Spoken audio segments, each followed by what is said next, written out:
जय श्री कृष्णा। राधे राधे। इंद्रा नाम की एकादशी, इस एकादशी का क्या नाम है तथा इसके व्रत करने से कौन कौन से फल मिलते हैं, सो सब समझा कर कहिए। इस पर कृष्ण भगवान कहने लगे, हे राजश्रेष्ठ, आश्विन मास के कृष्ण पक्ष की एकादशी का नाम इंद्रा है। इस एकादशी के व्रत करने से समस्त पाप नष्ट हो जाते हैं और नरक में गए हुए पितरों का उद्धार हो जाता है। हे राजन, इस एकादशी की कथा के सुनने मात्र से ही वाजपेयी का फल मिल जाता है। प्राचीन सतयुग में महिष्मती नाम की नगरी में इंद्रसेन नाम का एक राजा राज्य करता था। जबकि वह अपने राज्य में सुखपूर्वक बैठा था, उसी समय महर्षि नारद आकाश मार्ग से उतर कर आए और महर्षि नारद बोले कि हे राजन, आपके राज्य में सब कुशल पूर्वक तो है। आपकी धर्मपरायणता देखकर मैं अत्यंत प्रसन्न हूँ। तब राजा बोला, हे महर्षि, आपके कृपा से मेरे राज्य में सब कुशल पूर्वक है।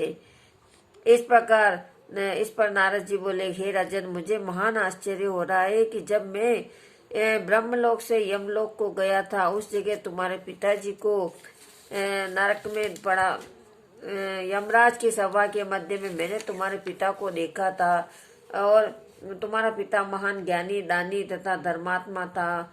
वह एकादशी के व्रत बिगड़ जाने से यमलोक को गया हुआ है। तुम्हारे पिता ने मुझसे तुम्हारे लिए एक समाचार भेजा है। यदि मेरा पुत्र इंद्रसेन आश्विन मास के कृष्ण पक्ष की इंद्रा नाम की एकादशी का व्रत करे और उस फल को मुझे दे दे तो मेरी मुक्ति हो जाए, इस लोक से छूटकर मैं स्वर्ग लोक में वास करूं। तब राजा ने महर्षि नारद से ऐसे वाक्यों को सुनकर उन्हें महान दुख हुआ और इंद्रा एकादशी के व्रत की विधि पूछने लगा।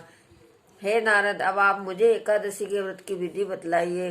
इस एकादशी का क्या नाम है तथा इसकी विधि क्या है।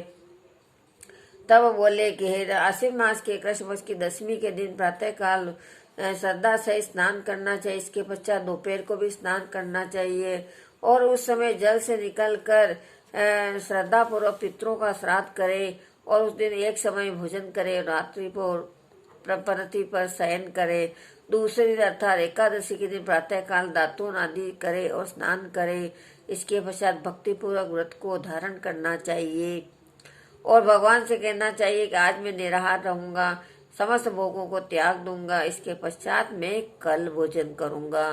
अतः इस प्रकार परमात्मा से विनती करनी चाहिए, हे परमात्मा, आप मेरी रक्षा करने वाले हैं, आप मेरे व्रत को निभाइए। इस प्रकार परमात्मा से दीन वचन से कहना चाहिए और इस प्रकार आचरण करके दोपहर को शालिग्राम भगवान को भोग लगावे। भोजन के कुछ हिस्से को गाय को दे दे। विष्णु भगवान की धूप दीप नैवेद्य से पूजा करे और रात्रि को जागरण करे। इसके पश्चात द्वादशी को मौन रहकर भाई बंधुओं सहित भोजन करे और ब्राह्मणों को बहुत सारी दक्षिणा देकर इस नियम का पालना करे।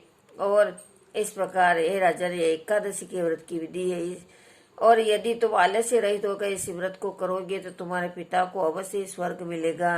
नारद के वचन सुन के अनुसार जब एकादशी आई तब उन्होंने ये उपदेश देकर नारद जी तो उसी समय अंतर ध्यान हो गए और इंद्रा एकादशी आने पर विधि पूर्वक व्रत किया और भाई बंधु सहित व्रत के ने पालना किया और आकाश मार्ग से पुष्पों की वर्षा हुई और राजा का पिता यमलोक से गरुड़ पर चढ़कर स्वर्ग को लग गया और इंद्रसेन भी एकादशी के व्रत के प्रभाव से इस लोक में सुख भोग कर अंत में स्वर्ग लोक को गया। इस प्रकार परमात्मा के माता पिता की इतनी सारी दुआएं मिल जाती है और उस दुआओं से भगवान सब कल्याण ही कल्याण करते। जय श्री कृष्ण। राधे राधे।